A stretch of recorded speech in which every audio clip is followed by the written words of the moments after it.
pues vaya, si vamos a empezar a contar las cosas que pasan en la Revolución Ciudadana, que ciertamente marcan una altísima preocupación en sus votantes y en sus militantes, pero que adicionalmente esperan que logren, como les digo, hacer pie, tratar de construir una identidad que pueda pasar a una oposición no solamente con voz, sino también con posibilidades de proponer para el proyecto de país que se marca desde el centro hacia la izquierda, para conversar sobre ello, sobre el futuro de la izquierda, sobre las posibilidades que tienen en este momento político en el país. He invitado a Vero Silva con el gusto inmenso que me da a mí todos los días recibirla cada vez que tiene la generosidad de dedicarnos algo de tiempo. Así que la voy a poner en pantalla a Vero y yo siempre, Vero, con enorme aprecio, con enorme agrado, saludándote para iniciar la semana. Además, qué linda forma de iniciar la semana. Gracias, Fernando, el gusto es mío, siempre compartir con tu público y bueno, sí, haces una pregunta importante, creo que hay que ver cómo se va reconstruyendo esa oposición democrática que tienen todas las democracias, ¿no? Eso no hay que verlo con temor y eso también habrá que decirle al gobierno porque tener oposición muchas veces incluso te ayuda a aclarar cuál debe ser el camino, sí, que tienes que llevar cuando las cosas no va bien. Alguien te lo tiene que decir de forma democrática y por eso aquí estamos, como algunos quieren ver a una izquierda desaparecida, pues vamos a decir que no, la izquierda aquí sigue, pero claro, tendrá que tener también propuestas claras para el país y ver cuáles serían esos nuevos escenarios en el corto plazo, Fernando. No podríamos esperar más. Ahí voy, ¿qué hace falta? Porque, a ver, propósitos comunes existen en varias de las organizaciones políticas de izquierda, pero no se logra consolidar una identidad que de alguna manera los convoque frente, además, al momento político, donde la derecha parece tener no solamente controladas las instituciones, sino el relato que llega a la ciudadanía. ¿Cuáles son las alternativas que le quedan a los movimientos de izquierda, tanto los que tienen representación en el Pleno como los que no, para consolidar una agenda de oposición que hoy no parece muy definida? Bueno, primero hay que explicar a la gente el contexto en el que estamos, ¿no? Sin duda hay un relato por parte del presidente, por parte del gobierno, donde se asume un triunfo sin oposición. Y si hay oposición, incluso con la posibilidad de comprar a esa oposición. Es lo que hemos visto en esta última semana, ¿no? Fácilmente se están resquebrajando fuerzas políticas que quizás están más amparadas en la lógica electoral, no tanto en una construcción sí, una construcción política de más largo aliento. Entonces, ¿qué es lo que está ocurriendo? Claro, estamos viviendo una crisis de representación, una crisis estructural que, Fer, no se puede resolver con la guerra, no se puede resolver con este conflicto interno que nos está proponiendo el gobierno. Entonces, parece ser que desde la misma oposición no tenemos identificada cuál debe ser nuestra lucha. O sea, nuestra lucha no es contra el gobierno de Noboa, nuestra lucha no es contra esta asamblea, ¿verdad? Que veamos cómo les va, ¿no? Nuestra posición, sí, como demócratas, como patriotas, como gente que ama a este país y que no quiere vernos sumido en esta violencia, en esta falta de trabajo, en que los jóvenes, imagínate, jóvenes de la edad, quizás cuando tú y yo queríamos ir a la universidad y que no era tan difícil pensar en que podíamos entrar a una universidad pública o privada, ¿no? Habían más opciones. Hoy, 400,000 jóvenes que han hecho fila para poder inscribirse, el gobierno te dice hay cupos solo para 100,000. ¿Qué pasa con esos 300,000 jóvenes? ¿Hacia dónde los estamos guiando? La opción, ¿cuál es esa opción? Entonces, esta gente que estamos preocupada por ello, estamos pensando en el país y dando o intentando dar soluciones a esas causas estructurales de la violencia, que es la pobreza, el desempleo, el abandono estatal, la corrupción. Tú mencionabas ahora al inicio del programa, ¿no? Mira lo que hoy estamos viendo. Entonces, ¿cuál es el problema, Feria? Insistir, aquí hay un régimen oligárquico que parece ser no quiere salir de las estructuras políticas, ¿no? Y cuando tienes como proyecto el proyecto de las oligarquías, jamás vas a tener el proyecto de la gente. Buscan concentrar riqueza, buscan concentrar el poder a costa de lo que sea, ¿sí? Afectando a esos pequeños, a esos medianos empresarios, afectando a las cooperativas, afectando incluso, yo digo, a esos pequeños emprendedores que son los que mantienen la economía diaria de este país. Entonces, esa forma de entender la política, la economía, eso es lo que tenemos que ir exhibiéndolo, exponiendo, explicando a la gente, porque eso no puede seguir así. La paz de este país no se puede construir en una economía cooptada, en pocas familias y haciendo, ¿no es cierto?, de este escándalo mediático, que es lo que hoy vivimos, pues una justificación constante para que no pongamos las reglas claras de hacia dónde tiene que ir el país, Fer. Mencionas dos cosas importantes, Vero, y el primero es la presencia mediática del gobierno, que al final hace que el mensaje llegue pleno en radio, en televisión, a los votantes. Y por otro lado, en ese escenario, me mencionabas también los pequeños emprendedores, me dices, sostienen la economía del país, pero es que además de sostener la economía del país, al parecer están sosteniendo la fortaleza del gobierno nacional y ahí es donde se plantea el más grande desafío, como si ustedes me hablan de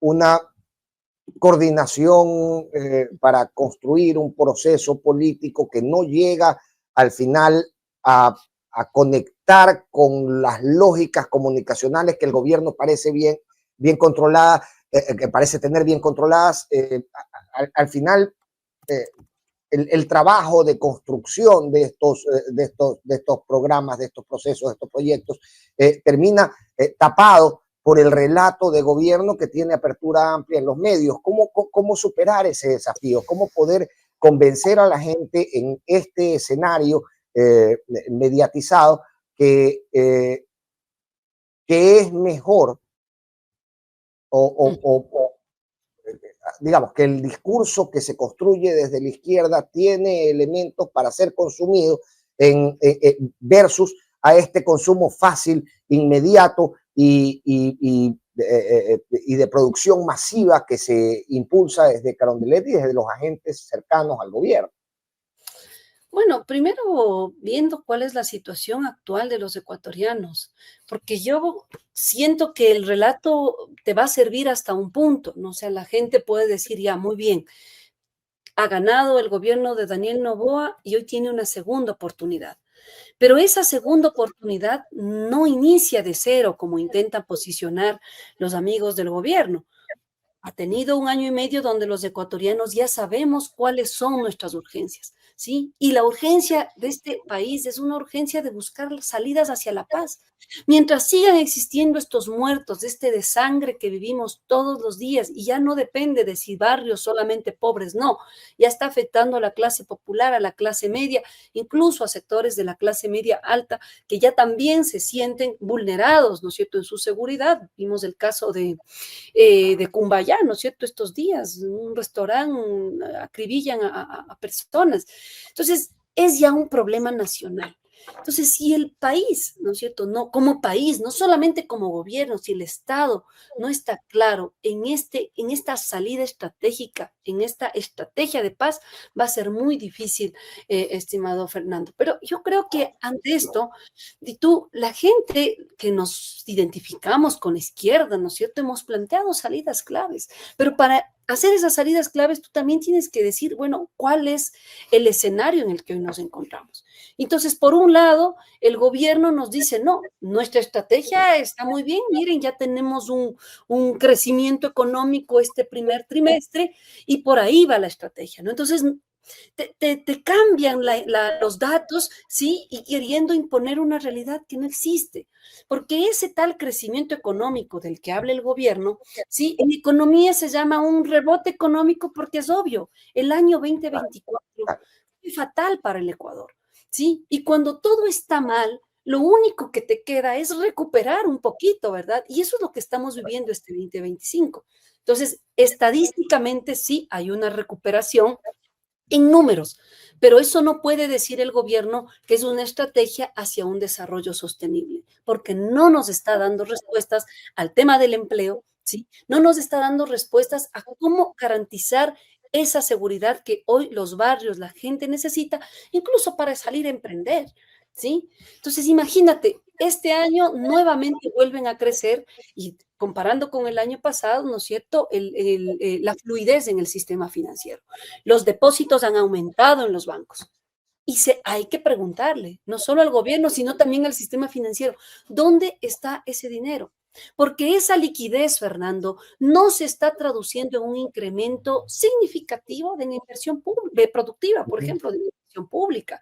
Entonces yo digo, bueno, aquí algo está fallando, porque quizás los números te están dando una intención de salida, una posible esperanza, pero en la vida cotidiana de la gente hay una desesperación porque la gente no tiene dinero, Fernando, no tiene dinero para sostener su vida diaria. Y eso sin duda está alimentando pues a esta violencia y a que seamos fácilmente cooptable una buena cantidad de jóvenes que hoy pues se ven más atraídos por el crimen organizado, por las mafias. Así lo estamos viendo aquí en barrios completos, el barrio de Solanda vive hoy una crisis, Quitumbe, ¿no es cierto?, en el norte, por ejemplo, Calderón, donde ves ya una presencia prácticamente total de control de bandas narcotraficantes en estos barrios populares de Quito. Entonces, algo está ocurriendo, Fernando, y yo creo que desde la izquierda hemos planteado este escenario y también estamos planteando salidas, ¿no? Una de esas salidas claves es pensemos esa estrategia de paz, ¿sí? Y esa estrategia de paz sin duda tiene que ver con lograr que los fondos que sí tiene este país, porque este país no es Haití, ¿sí? Este país ni siquiera es Perú, ¿sí? Perú, veamos las condiciones a las que han llevado ese país, totalmente rico también, pero con una destrucción de su sistema social, donde la gente pues cada vez es más pobre, ¿no? Entonces, este país tiene dinero, este país tiene riquezas. Incluso en este año estaba viendo los datos para esta entrevista, ¿no? Las exportaciones no petroleras, ¿no? Cacao, banano, carbón, han subido, o sea, tenemos un crecimiento mayor, pero no se está traduciendo, ¿sí?, ese dinero en mejorar la inversión pública. Imagínate, Fer, 90.000 millones de dólares de deuda pública, ¿sí? Entonces hay que decirle al gobierno, aquí algo anda mal. Algo anda mal y la gente lo recibe con desesperación, pero esto marca nuevamente el desafío. Tú me decías, sí, la gente está desesperada, pero algunos viven la desesperación remojándose en el charco y abrazando el cartón, y también hay que llegar a ellos. Hay que sacarlos del charco y decirle, oiga, mire, esto no es tan sencillo como usted lo está viendo. Y ese es el desafío, justamente. ¿Cómo se conecta con alguien que vive su desgracia, revolcándose o remojándose en agua emposada, abrazada a un cartón, cuando esto al final no le representa, le representará alguna esperanza, pero no le representa ningún concepto sólido sobre el cual avanzar o en el Bueno, cual creer? exacto. Bueno, es que esta crisis de representación, Fernando, también se traduce en que la gente no puede traducir, ¿no es cierto?, cuáles son esas propuestas claves, ¿no es cierto?, que le está haciendo ADN en este caso, u otras fuerzas políticas. Y yo siento que ahí, sin duda, hay un debate dentro de la izquierda de ver cómo se construye esos canales comunicacionales para que no tengamos, ¿no es cierto?, esa figura lamentable que tú mencionas, ¿no?, que ocurrió tras las elecciones, esta señora ahí abrazando un cartón. Yo creo que también eso es signo de la desesperación, ¿sí? Cuando tú empobreces tanto a una población, o sea, las poblaciones muy empobrecidas, es muy difícil que también logren esquemas de reivindicación, porque han golpeado tanto tu psiquis, tu sensibilidad, que estás totalmente dispuesto a recibir la caridad. Y te voy a decir algo, Fernando, tú sabes, yo tengo una tesis sobre Guayaquil, mi tesis doctoral, hago una comparación con Medellín, y es impresionante porque Guayaquil ha vivido más de 30 años de este tipo de políticas, donde es la caridad, donde es el asistencialismo, el que reemplaza a la política pública como un derecho. Entonces, muchos sectores en Guayaquil han estado acostumbrados a estas dádivas más que a ver a la política pública como un derecho donde yo merezco mejor educación, yo merezco mejor salud. O sea, el tema que viven muchos lugares de la costa, y te digo principalmente Guayaquil con el periodo social cristiano, fue este, ¿sí? Que hubo toda una política de desinstitucionalización, se podría decir, del aparataje social, y donde tenías obviamente ¿sí me ves? Se me congeló un ratito, ¿me ves? Te veo, pero me tiene loco. Mendieta, cálmate. Ya, discúlpame. Discúlpame, te pido un millón de disculpas, me estaba raspando aquí el piso y no podía escuchar bien. Ah, Te ok, pido sí, yo disculpas. también Sí, algo. sí.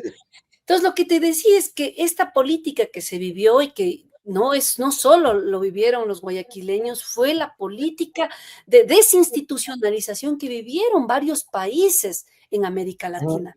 No se logró totalmente en el Ecuador, ¿sí? Ciudades, por ejemplo, del centro del país, precisamente por la presencia de organizaciones sociales, de sindicatos mucho más organizados, lograron parar este impulso de acabar con los servicios públicos que ya intentaron en los años 80, 90, incluso en el año 2000.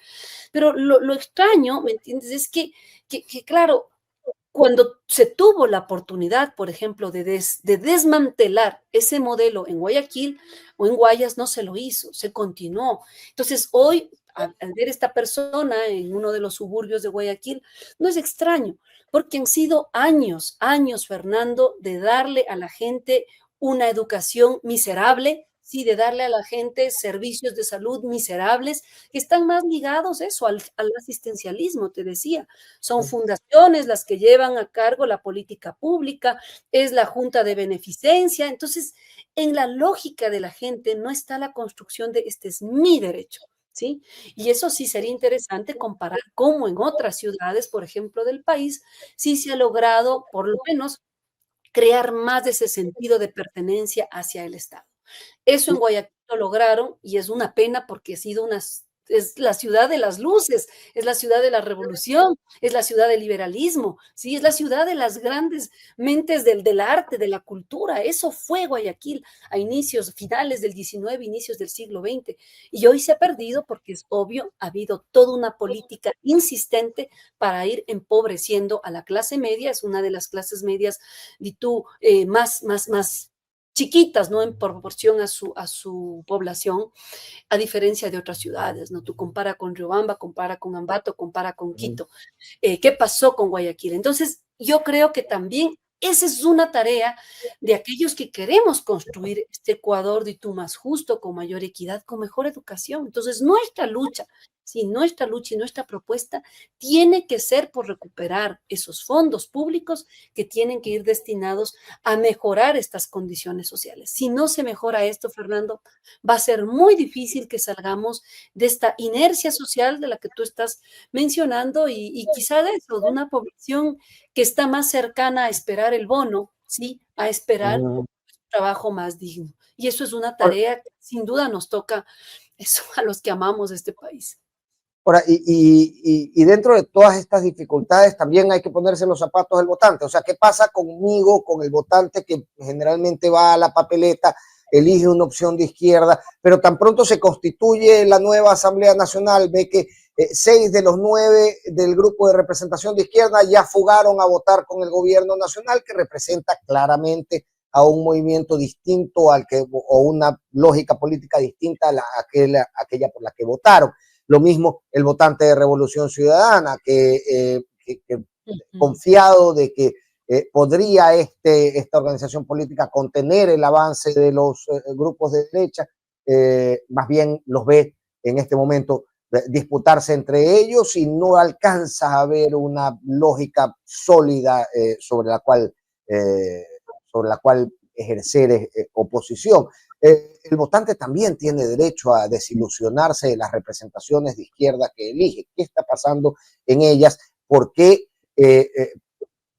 llegan a decepcionar a su propio votante desde la primera sesión? ¿Y de qué forma se recupera una organización política de ello para la siguiente elección? Si es que la idea es fortalecer la representación de Exacto. izquierda. Bueno, mira, yo ligo esto un poco a lo que conversamos en alguna ocasión ya contigo, Fer, que es esta crisis de representación que también se vive al interior de los partidos políticos, ¿no? O sea, lo que estamos viendo en toda la izquierda, el tanto Pachacutic, Revolución Ciudadana, ¿no?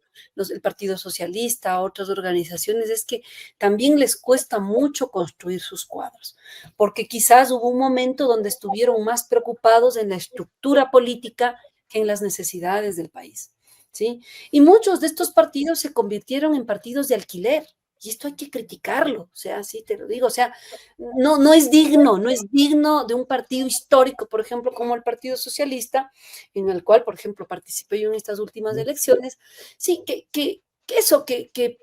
preste, vamos a decir, un partido tan importante para amparar a personajes que no tienen nada que ver con estas líneas políticas, ¿no? Entonces eso también no fomenta un electorado de tú mucho más consciente, un electorado mucho más animado a seguir apoyándote en las elecciones. Entonces yo sí creo que los partidos políticos deben hacer un esfuerzo muy grande de autocrítica y decir, aquí tenemos que iniciar una formación que esté ligado a lo popular, a los barrios, a los colegios, a las universidades, como antes existía, ¿no? Y no que lleguen las elecciones y ver quién me puede sumar puntos, porque en eso de quién me puede sumar puntos, pues te salen estos personajes que hemos visto, pues fácilmente llegan a ganar su curul y pues no tienen ningún interés de mantener la línea política del partido, del movimiento, ¿sí? Entonces yo siento que esta crisis también nos permite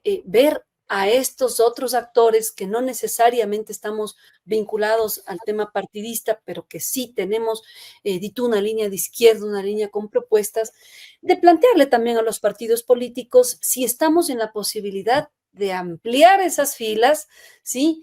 Y que dada la situación en la que nos Ujú, encontramos, hay una derecha que quiere cooptar todo, incluso a costa de lo que sea, sí, estamos en la capacidad de decir, basta de banderas políticas, tenemos un momento de hacer quizás un salto cualitativo, ya no cuantitativo, ya no es solo de sumar y restar, queridos ujú, ujú. compañeros y compañeras es ver a quiénes estamos convocando.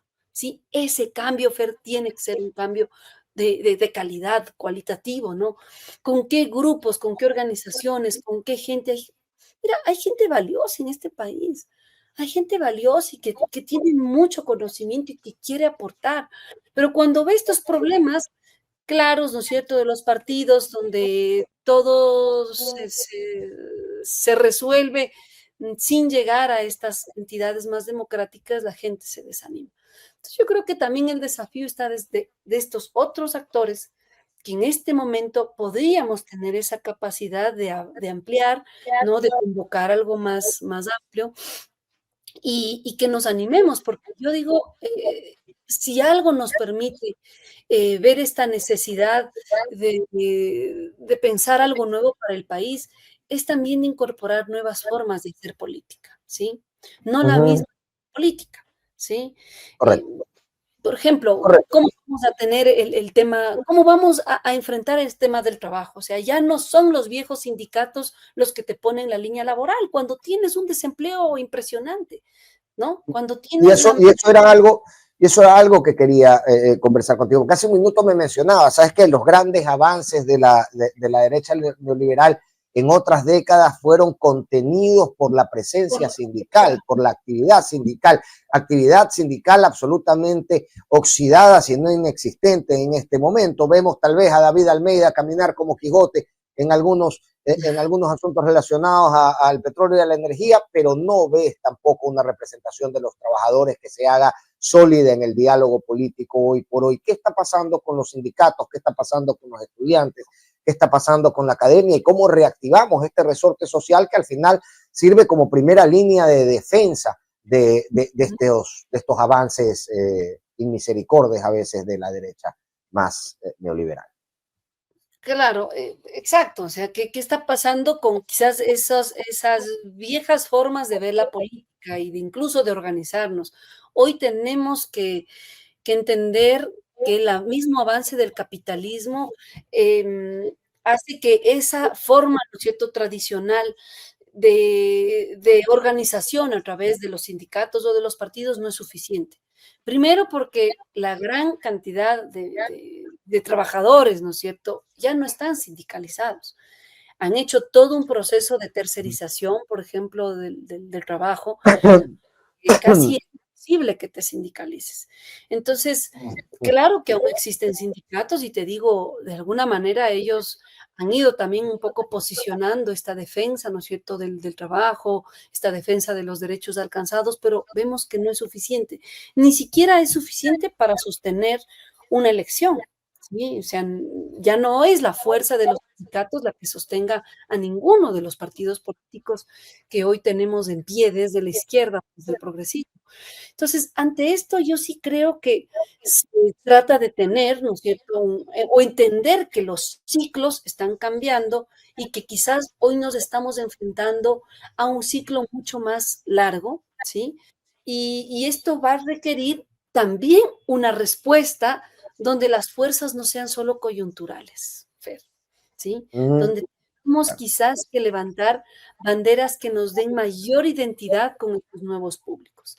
¿Qué está claro. pasando, por ejemplo, con la ética en la política? ¿Sí? Mm, Vamos a dar una lucha de que la corrupción no puede ser una forma de entendernos en la política, donde no podemos aceptar al hombre del maletín y que venga y compres votos y que ganaste por el RC, pero es fácil que te vayas a apoyar a ADN, que ganaste por Pachacuti y ya por una presidencia, no solo que traicionas a tu movimiento, sino a la gente que votó por mí. Entonces yo creo que la batalla, Fernando, es también en el sentido común de la gente. Poner a discutir lo que tú decías, esta imagen tan triste que se veía de esta señora en Guayaquil, o de que eso, que la gente ya no se está inmutando al ver todos los días muertos, muertos, vacunas, violencia, y que ya estamos llegando a creer que eso es normal. Pero eso no es normal. Y Y empezando a pedir medidas radicales que de alguna manera desde la desesperación se entienden, pero no desde la técnica, ¿no? exactamente, Y se vuelven preocupantes porque al final violentan profundamente la sociedad. exactamente. Y ante ello, te digo, hay que volver a entender qué significa esta estrategia de paz que lo hemos estado mencionando desde estos espacios de izquierda, desde estos espacios progresistas. Y esa estrategia de paz debe tener una clara estrategia para retomar, por ejemplo, cuáles podrían ser posibles nuevas fuentes de trabajo para la gente. ¿Es posible pensar eso, Fernando? ¿O queremos insistir en el trabajo tradicional donde hemos visto que prácticamente hemos sido desmoronados? ¿Sí? O incluso hay leyes y el gobierno seguramente va a ir hacia cada vez más la tercerización, la desestabilización del trabajo de 8 horas, están insistiendo en el trabajo por horas. Eso obviamente te genera más inestabilidad y esos nuevos jóvenes que están entrando al, al, al, al trabajo de tú más formal, pues de entrada entienden que su trabajo ya no tiene esa seguridad que quizás vivieron sus padres o sus abuelos. Entonces, hay que incorporar estas nuevas formas de lucha y entender cómo actúan esos nuevos actores para que nosotros también podamos cambiar la estrategia. Y yo creo que es momento que hay que no descartar a nadie, sí, porque hoy, Fernando, todos estamos viviendo esa inseguridad, ¿no es cierto? No solo en la vida cotidiana, sino también en tu trabajo. O sea, no, te digo, la gente de 40 años parece ser que ya no tenemos opciones en el mundo laboral, ¿sí? Y ante eso también entender que los nuevos jóvenes, por ejemplo, tienen otras banderas, hay mucha más conciencia de la defensa ambiental, ¿sí? Hay mucha más conciencia Es del importante. de la protección de los animales, por ejemplo, hay quizás incluso trabajadas, ¿no? Pero hay que darles salidas reales a esos problemas que afectan a estas nuevas generaciones y no dejar que se nos lleven las derechas. Hoy vemos Que con facilidad, ¿no es cierto?, que la derecha te monta todo un discurso de vamos a luchar por el ambiente, así sea que no tengas trabajo, ¿sí? Que ya creo que incluso en Guayaquil se está formando ahí alguna línea por esos rumbos, ¿no? Entonces, no, porque la ética en la política es también la defensa de nuestros derechos, Fer. Y la defensa de nuestros derechos es primero los derechos que nos permitan garantizar esa vida digna. Salud, educación. Nuestra bandera por la salud y la educación no se tiene que acabar. Y ligada a esa, la bandera por el ambiente, la bandera por los animales, la bandera por mejorar, ¿no es cierto?, el trabajo digno, ¿sí? Pero no desconectarnos con lo importante. Y creo yo que esa va a ser la marca que nos permita también conectar con esta gente que hoy vive muchas necesidades, Fernando. Porque mencionabas nuevos reclamos, nuevos temas que empiezan a revestir una importancia cada vez mayor en el electorado. Y yo pensaba mientras te escuchaba, bueno, vivimos en un mundo de referentes, ¿no? La derecha al final termina teniendo referentes como el propio Elon Musk, ¿no? Y yo sentado en Sauce, tomándome una biela en la tienda, pienso que el día de mañana, si inicio un negocio en el garaje de mi casa, pues seré como Elon Musk. Me alcanzo a identificar más a través de estos referentes con el señor Musk que con el dirigente sindical de la empresa donde trabajo. ¿Carece la izquierda de referentes o sus referentes están caducos? Cuando es tan fácil golpear el discurso de izquierda diciendo, tú eres Maduro, tú eres Venezuela, tú eres Cuba, tú eres Nicaragua, tú eres digamos, estos referentes que la izquierda tiene muy rápidamente en el cinto para desenfundar y atacar a la derecha, perdón, tiene muy rápidamente en el cinto para desenfundar y atacar a cualquiera que hable desde la izquierda, son referentes que ya se han marchitado y la izquierda en este momento carece de referentes que comuniquen de forma global estas ideas o que refieran de forma global estas ideas. Claro. Bueno, mira, es cierto, ¿no? Una lucha que ha hecho la derecha en los últimos años porque sintieron perder terreno, ¿no? Hoy vemos que están muy cómodos las derechas, las oligarquías de este país, porque es como regresar a ese modelo donde ellas se sentían muy cómodas, donde, claro, el Estado fue creado para garantizar la existencia de estos grupos.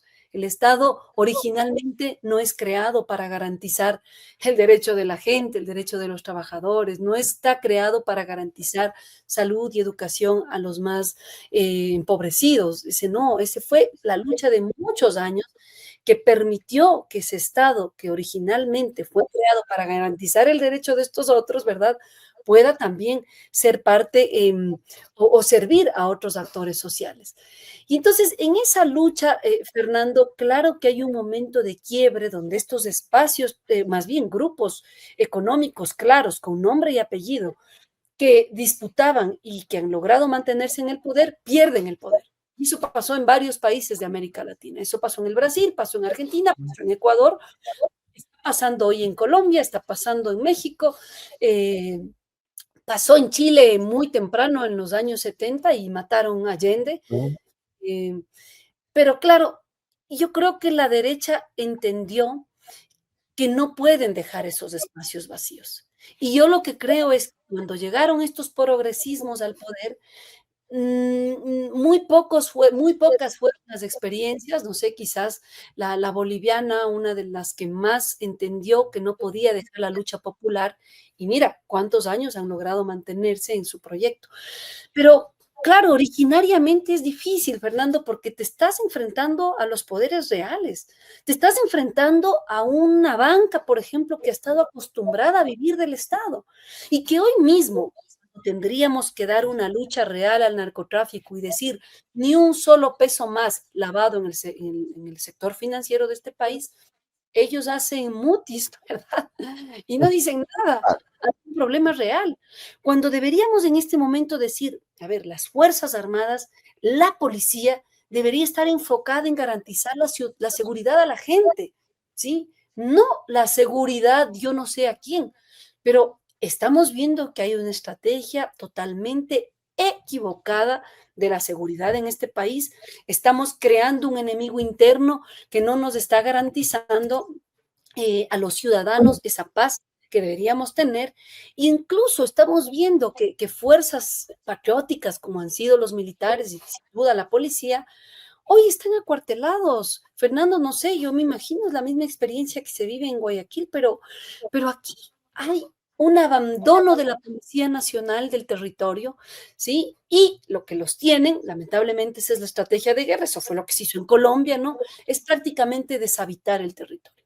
Y los tienen acuartelados para que cuando surja algún incidente, pues todos actúan en bloque, ¿no?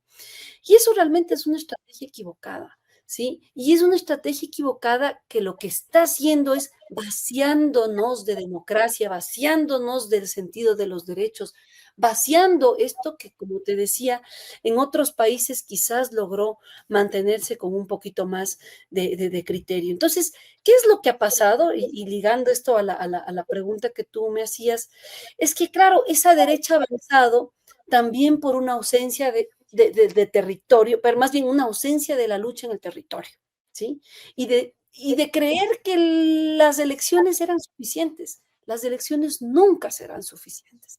Y yo creo que eso ya lo entendió la Revolución Ciudadana, porque hemos visto que a pesar de que tienen aún un, un núcleo, vamos a decir, una base social que lo sigue apoyando, pero hemos visto que hay 3 elecciones importantes que por la razón que sea, no han logrado ganar.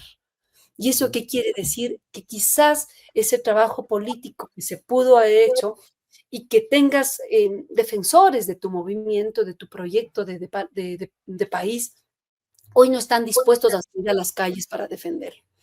Entonces, yo creo que ante eso lo que debemos hacer, Fernando, es entender que esa ausencia y que ese vacío, si no empezamos a actuar ya, puede seguir siendo cooptado por este relato de los medios de comunicación, ¿sí? Y por este temor y por esta estrategia del miedo que vemos que sigue avanzando, ¿no? Entonces, Pero es una lucha de ida y vuelta, pero, o sea, ¿me entiendes? O sea, es algo constante que ha estado siempre, pero que sí, que hoy parece ser que la derecha ha tenido una mayor estrategia para cooptar, ¿no es cierto?, ese sentido común. Si no ya, damos ya, la sentido común, no vamos a salir de esto, Fernando. ya ahí vamos al problema realmente, de que, cuál es un problema más de peso, es un problema de liderazgo, es un problema de relatos, es un problema de construcción estructural de los propios partidos políticos, ¿dónde hay que poner el ojo para empezar a corregir? Bueno, primero que hay que entender que el Ecuador está bajo un régimen oligárquico autoritario. O sea, eso tenemos que entender los ecuatorianos. Porque si no identificamos cuál es el problema cuando tienes a la familia Noboa gobernando este país o como cuando tuvimos al señor Lazo y el grupo Lazo gobernando este país, pensamos que eso también es una forma de hacer democracia. Y no, no, cuando tú tienes al poder económico, a los grandes poderes económicos, administrando el poder político, pues aquí tiene todo un desequilibrio de intereses y lo que tienes es a los militares, a nuestra fuerza pública, más pensando en garantizar el derecho de estos sectores económicos que esperanzados, ¿verdad?, en garantizar el derecho de la gente. Tienes a las entidades de control tratando de tapar los errores, como estamos viendo en el caso lamentable del señor Carrera, ¿no es cierto?, del señor Lazo, como tenemos a una fiscalía que ha armado todo para querer tapar un problema que parece ser ya muy difícil de esconder, en lugar de tratar de darnos garantías de justicia social a la gente, porque para eso debería estar la fiscalía y para eso debería estar la UAFE, para eso debería estar las entidades de control. Tienes una UAFE totalmente ausente, ¿sí?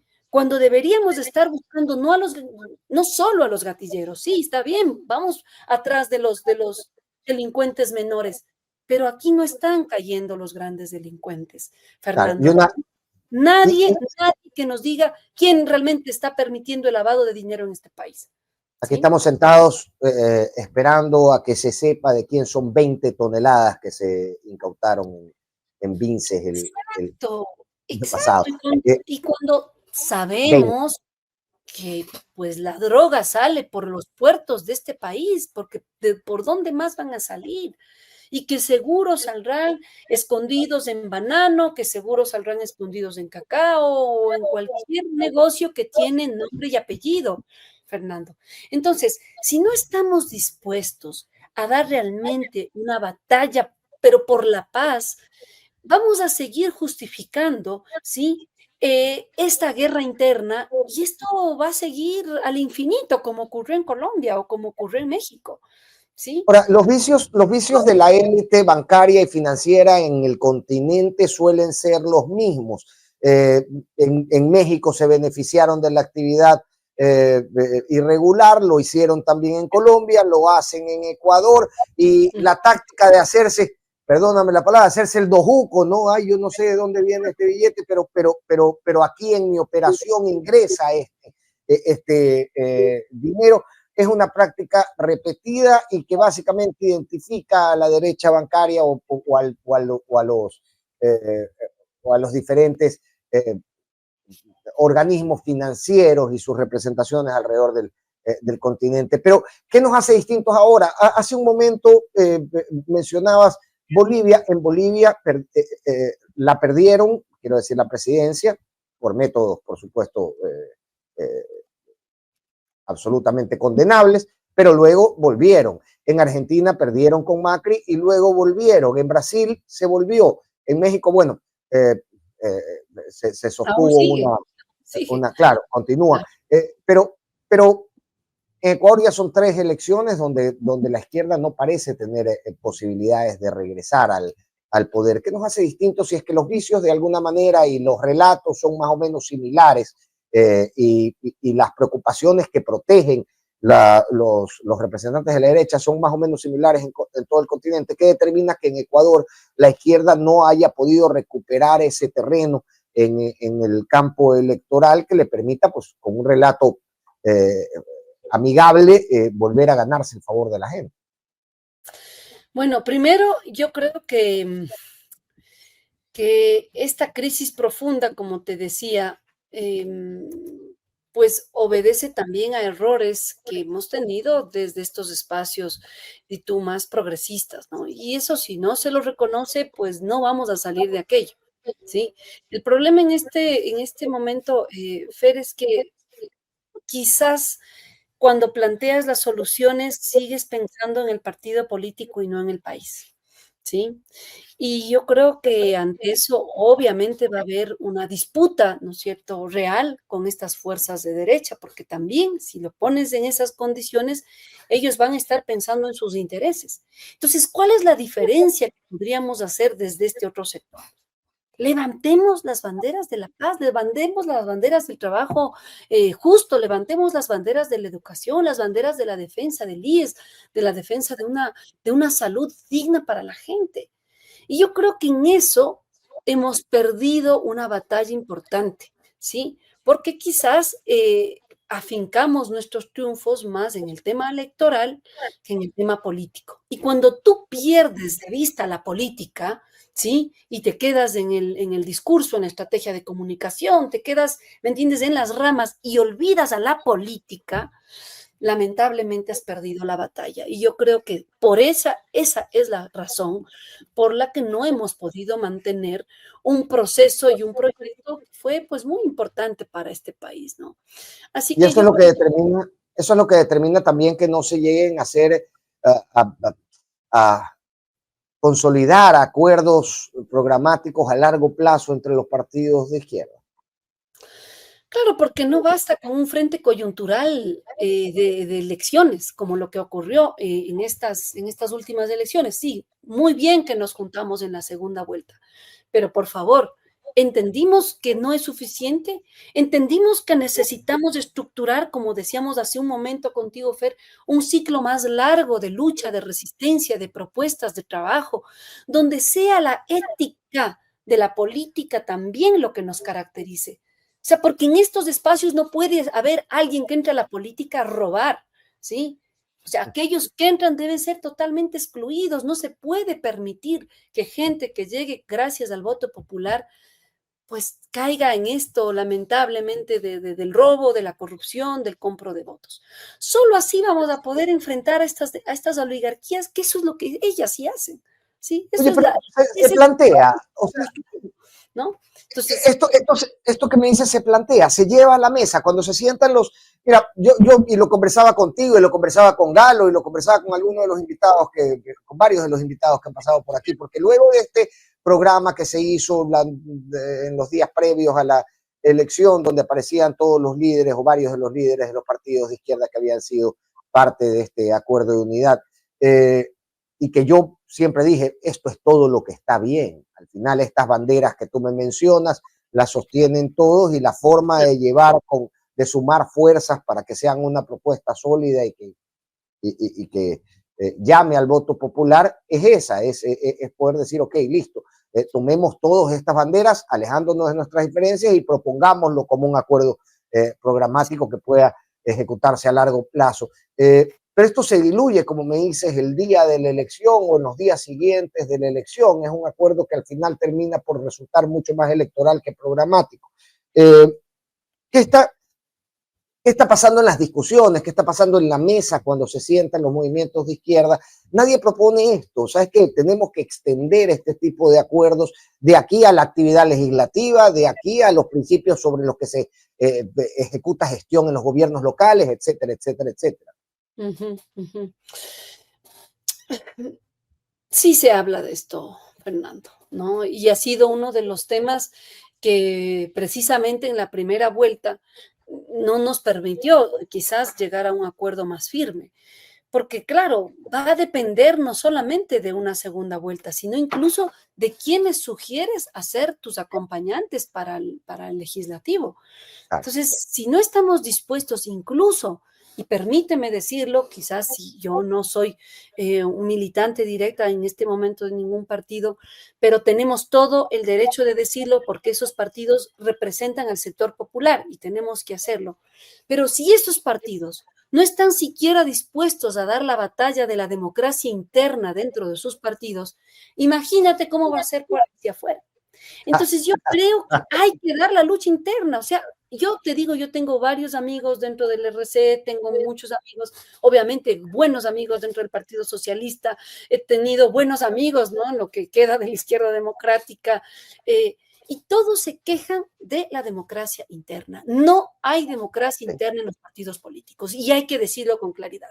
No puede ser que la organización, ¿no es cierto?, de las listas siempre venga desde arriba y que las justificaciones sean tan básicas como que sí es un buen compañero o quizás está necesitado económicamente y hay que ponerle en la lista. No podemos caer en esos errores Claro, claro. terribles, porque lo que estamos dejando es que todo un proceso que nos va a garantizar la vida, la mejor vida de los ecuatorianos, se queda en los intereses comunes y personales de la gente. Y eso también hace que estos personajes que han sido elegidos de esta manera no tengan ninguna responsabilidad. O sea, que tengan una cara sin vergüenza, ¿verdad? O sea, de no tener vergüenza, Literal. Sí. presentarse a un público que te puede decir, tú ganaste con mi voto, ¿sí? Esa gente ni siquiera conoce a sus bases sociales.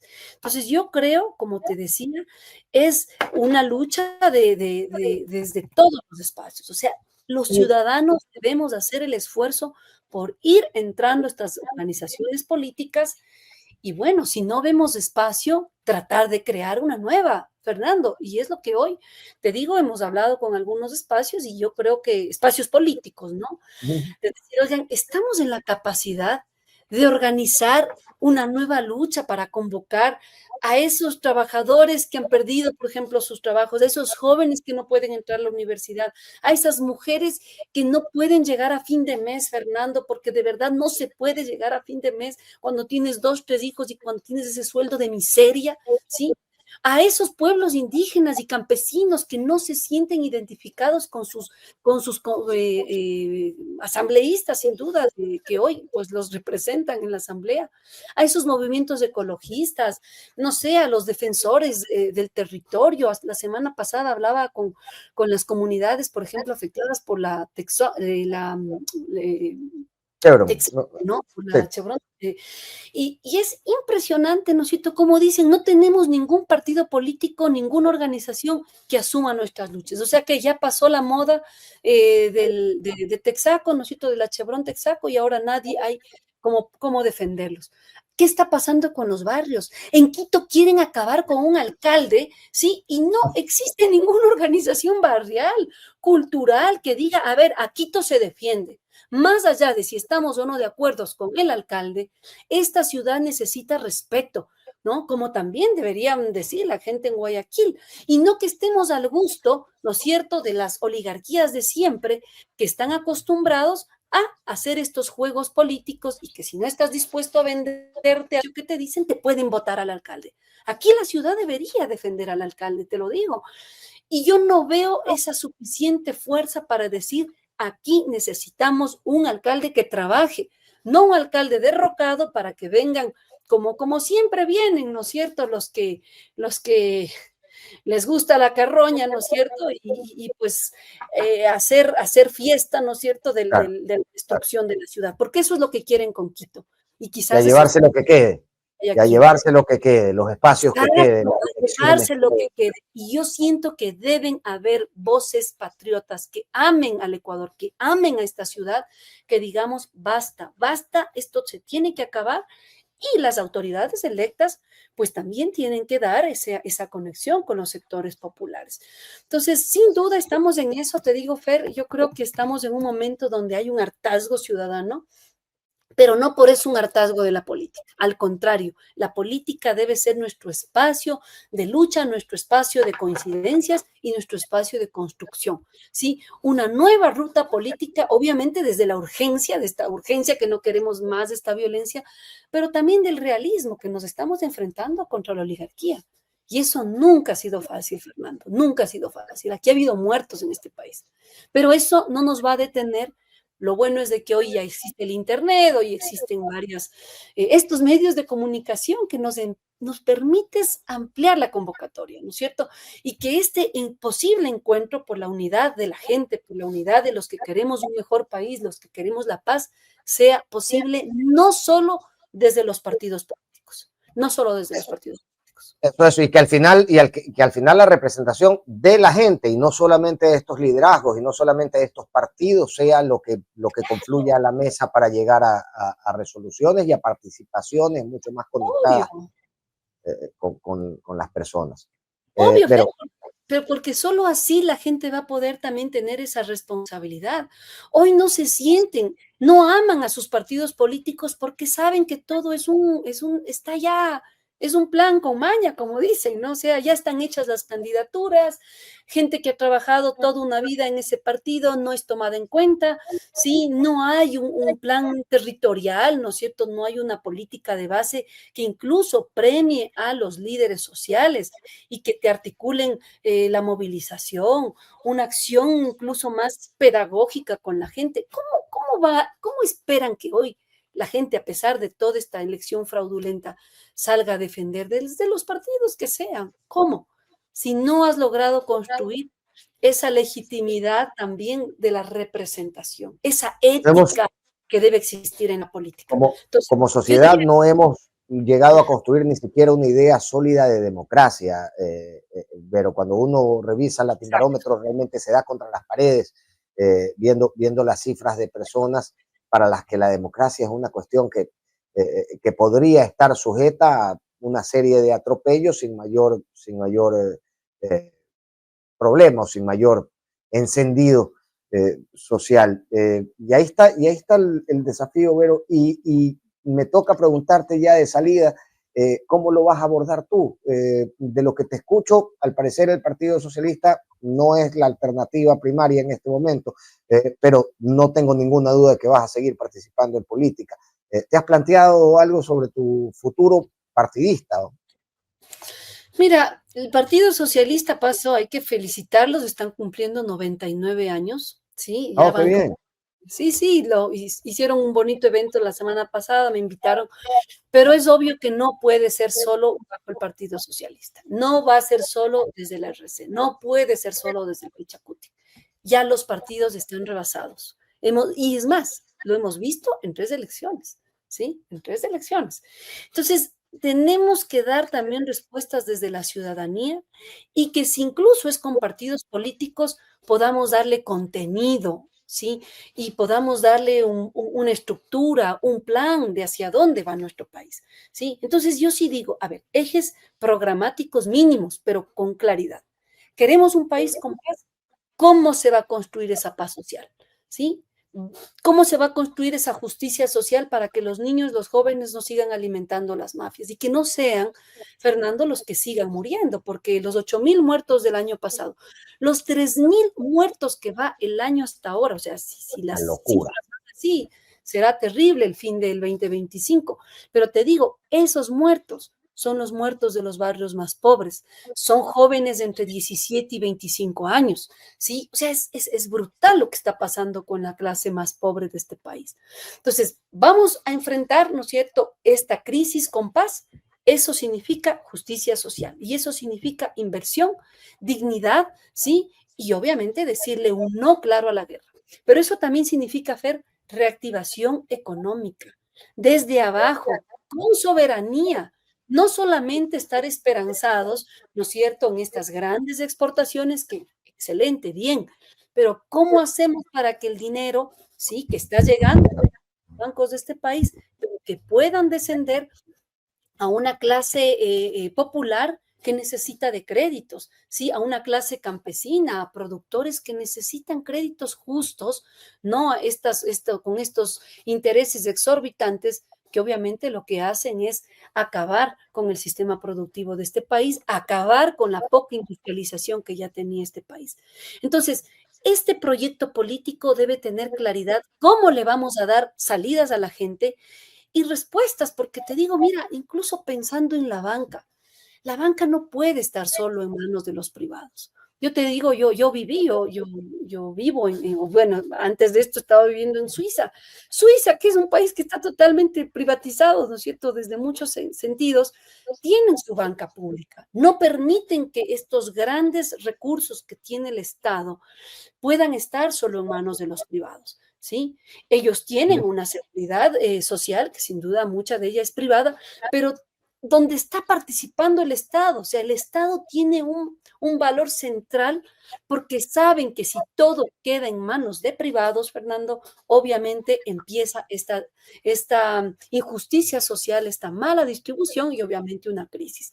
Entonces, esa recuperación de lo público también tiene que ser un acuerdo, ¿sí? Y ese recuperar lo público no solamente es en los temas básicos como salud, educación, trabajo, protección social, sino también vamos a recuperar empresas claves de este país.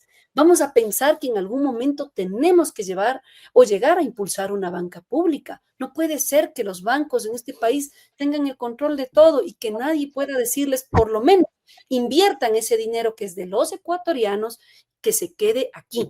Yo no sé dónde estarán invirtiendo la plata los bancos, pero sin duda no es en el Ecuador. Garantías, garantías democráticas, Fernando, garantías de pluralismo, de participación, lo que decía. No puede ser que todos se queden los amigos, los primos, los allegados de los partidos políticos. Demos la lucha para que también voces ciudadanas que nos hemos preparado para esto podamos tener una representación real en este país, ¿sí? Y sin duda, lo que ya dijimos, ¿no? Estas nuevas luchas, por ejemplo, cómo vamos a enfrentar la justicia ambiental en un país que vive de la extracción de petróleo y que vemos que también sigue viviendo del tema minero. ¿Es posible dar esa batalla? ¿Cómo logramos esa transición ecológica? ¿Sí? Hay tecnología para ello, hay inversión que podríamos dar hacia ello.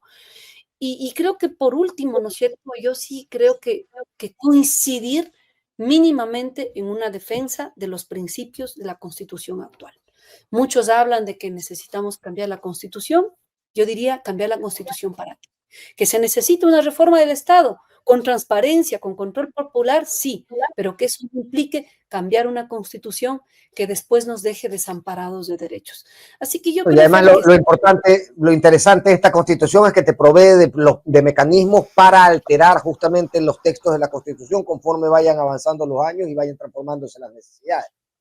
exactamente, exactamente. O sea, y yo siento que hay que ser pedagógicos y explicarle esto a la gente, ¿no? Porque no podemos quedarnos en estas luchas que ya hemos visto, estos odios, ¿no es cierto?, de odiar al novoísmo porque es novoísmo. No, no, no es cuestión de odios, ni odiar, ¿no es cierto?, al correísmo. O sea, los odios nunca nos van a llevar a nada. Lo que nos va a llevar a algo concreto es razonar y entender y explicarle a la gente por qué una política sostenida en la guerra, en el enemigo interno, en quitarnos las garantías de trabajo, en quitarnos las garantías de tener una mejor educación y salud, eso está mal.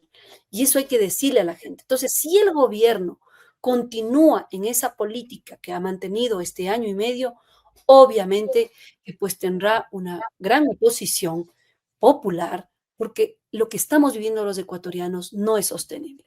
Yo espero que ojalá el gobierno reflexione, ¿no? Actúe y entienda que no puede gobernar solamente para la dominación oligárquica, ¿sí? Que entienda. Yo estoy de acuerdo con eso. Me gustaría también una población dispuesta a hacérselo entender. Y creo que eso es lo Yo que está creo que faltando. exacto, yo creo que aquí estamos gente que podríamos hacer este trabajo y que necesitamos hacer ese llamado de tú amplio, ese llamado ético, hay que insistir en la ética, en la política, un llamado transformador, pero que sea profundamente popular, ¿sí? Porque estos elitismos que uno critica a otros partidos o a otras fuerzas, a veces también se repiten en la izquierda.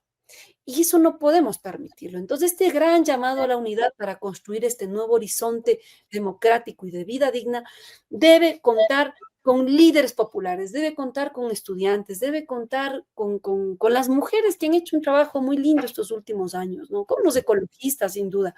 Y yo creo que se va a ir transformando esa propuesta, Fer. Yo creo que, y estoy muy, muy, muy esperanzada porque no solo podemos quedarnos en la negatividad, en decir todo está mal, ahora ya no se puede hacer nada, ahora ya esta política del miedo, es cierto, estamos viviendo días muy difíciles, pero yo creo que la historia de nuestro país, Fernando, nos demuestra que, no sé, que quizás en esas horas más oscuras, más duras, ha emergido los ecuatorianos con respuestas organizadas, ¿sí? Y le hemos dicho, basta a la dominación oligárquica, o por lo menos le hemos logrado poner un freno, como el freno que se le puso al gobierno de León Febres Cordero, que ya intentó en esa época, imagínate en los 80, tratar de privatizar el IES, que se le dijo no a un gobierno como el de Sixto Durán Ballén, ¿sí?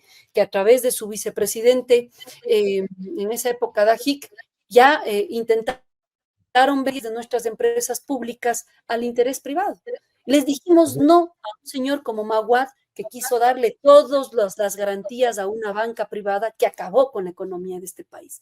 Entonces, hay que insistir en esta historia de luchas y en esta historia de reivindicación que le queremos llamar a su izquierda. Yo siempre digo, verán, la izquierda es quizás un nombre muy fortuito. Yo siempre, no sé si te lo dije a ti, pero la izquierda fue porque en las luchas, ¿no es cierto?, de la Claro, Revolución Francesa, pues los que defendían, los que no la estaban, distribución de la mesa, claro.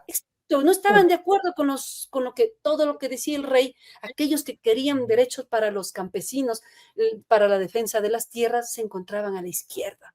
Y desde ahí la izquierda empezó a tomar un sentido, un nombre, una lucha. Pero por favor, esto no es un nombre. Yo digo, pongámosle el nombre de que la gente quizás más nos identifiquemos.